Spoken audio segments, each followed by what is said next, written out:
అది 1993 సంవత్సరం. రూపాయికి 20 చిన్న చెకోడీలు లేదా 4 పప్పు చెకోడీలు వచ్చే రోజు. ఒక పావలాకి ఒక 5 గొట్టాలు కొనుక్కొని వాటిని 5 వేళకి పెట్టుకుని తింటూ వెళ్ళడం ఒక సరదా. మా ఇంటికి కొంచెం దూరంలో ఉన్న స్కూల్ ఆట స్థలం మా అందరికీ ఇష్టం. దాని పక్కనే ఉన్న ఒక ట్రాన్స్ఫార్మరు, దాని పక్కనే సగం కట్టేసి వదిలేసిన ఇల్లు ఒకటి ఉండేది. మేమెప్పుడు ఆ ఇంట్లోనే సబ్జా ఇండోర్ ఆడేవాళ్ళం. సబ్జా ఇండోర్ అంటే ఇప్పట్లో హైడ్ అండ్ సీక్ అంటున్నారే అదే. ఒకరోజు సాయంత్రం మేము ఎప్పట్లాగే సబ్జా ఇండోర్ ఆడుతూ ఉండగా ఉన్నట్టుండి కరెంటు పోయింది. అప్పట్లో సెల్ ఫోన్లు లేవు కదా, అంతా కటిక చీకటి. మా ఫ్రెండ్ సంతు ఎవరికీ దొరకకూడదని ఆ సగం కట్టేసి వదిలేసిన ఇంట్లోకి వెళ్ళి అటకెక్కి కూర్చున్నాడు. చీకట్లో ఏమీ కనిపించక పక్కనే తడిమి చూస్తే ఒక పళ్ళెం తగిలింది. అందులో చేయి పెట్టగానే ఏదో పొడి లాంటిది తగిలింది. దాన్ని నోట్లో పెట్టుకుని చూస్తే అది మైసూర్ పాక్. వెంటనే వాడు కేకలు వేసి మా అందరిని పిలిచాడు. మేమందరం అక్కడ గుమ్ముగూడాం. అందరం ఒక్కో మైసూర్ పాక్ తీసుకున్నాం.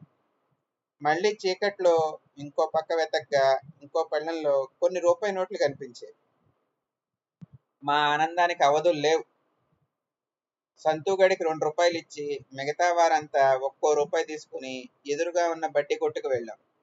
చెకోడీలు, చీక్లెట్లు, తాటి చేపలు, పెప్పర్మెంట్లు కొనుక్కొని తినేసి అందరం ఎవరిళ్ళకి వాళ్ళు వెళ్ళిపోయాం. కొద్దిసేపటి తర్వాత కరెంటు వచ్చింది. మేం భోజనం చేసి పడుకోవడానికి సిద్ధపడుతున్నాం.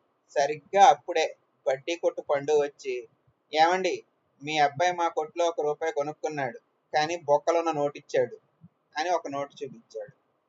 అయ్యో, చీకట్లో సరిగ్గా చూసుకోలేదే అనుకున్నాను నేను మనసులో. ఇంతలో మా వీధిలో కోలాహలం వినిపించింది. మా ఫ్రెండ్ వాళ్ళ తల్లిదండ్రులు టార్చ్ లైట్లు పెట్టుకుని ఆ ఇంటికి వెళ్తున్నారు. మాకు అర్థం కాలేదు, కానీ మేము కూడా వాళ్ళతో కలిసి వెళ్ళాం. ఆ సగం కట్టిన ఇంట్లో టార్చ్ లైట్ వెలుగులో అటక మీద చూస్తే కొన్ని పిండి బొమ్మలు, వాటికి పిన్నులు ఉన్నాయి, కొన్ని ముగ్గులు వేసి ఉన్నాయి. వెంటనే గుంపులో ఒకరు, ఎవరో ఇక్కడ చేతబడి చేస్తున్నారు అన్నాడు.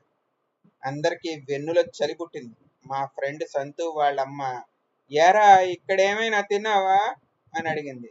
వాడు అవును అని చెప్పగానే ఆవిడ గట్టిగా, వామ్మో వామ్మో, ఇక్కడ తినడం ఏంట్రా నాయనా, ఎవడ్రా నిన్ను ఇక్కడికి తీసుకువచ్చింది అంటూ సంతు వాళ్ళ నాన్న వైపు తిరిగి, వెంటనే ఈ పనులు ఎవరు చేస్తున్నారో తెలుసుకోండి, వెంటనే శాంతి పూజలు చేయించండి, నా కొడుక్కి ఏమీ కాకూడదు అంటూ ఏడుస్తుంది.